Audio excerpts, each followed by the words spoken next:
Салодкая хвароба – так называецца цукровы дыябет, захворванне, якое выклікана павышаным утрыманнем цукру ў крыві. У Брэсцкай вобласці яшчэ 10 гадоў таму з гэтай хваробай жылі 23 тысячы чалавек. Сёння ўжо каля 50 тысяч. Толькі за 9 месяцаў гэтага года выяўлена больш за 4 тысячы пацыентаў. Тых, хто мае дыябет першага тыпу, толькі 10-я частка. Большасць хворых з дыябетам другога тыпу ці інсуліназалежныя. Лічыцца, што на яго хварэюць пераважна пажылыя людзі.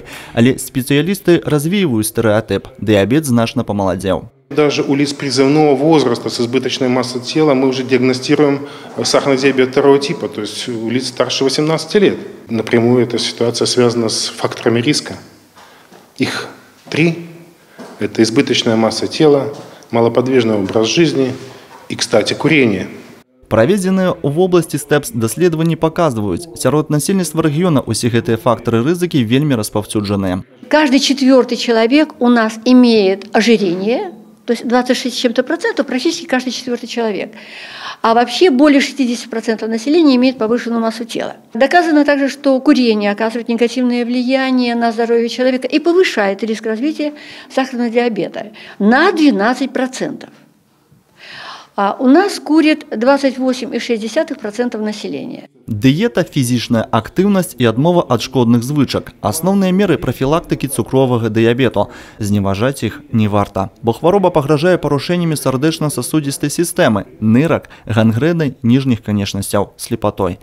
Пазбегнуць ускладненняў можна. Галоўнае – своечасова выявіць дыябет, а для гэтага здаць аналіз крыві на цукар.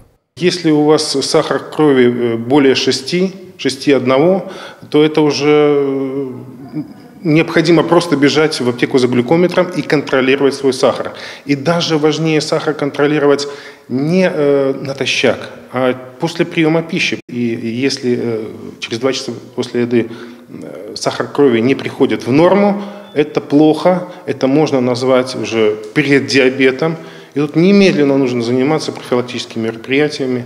Контроль цукру ў крыві справа даволі простая. Глюкометр сёння можна набыць у любой аптэцы. Медыкі наогул раяць, каб гэты прыбор разам з шалямі і танометрам быў у арсенале кожнай сям'і.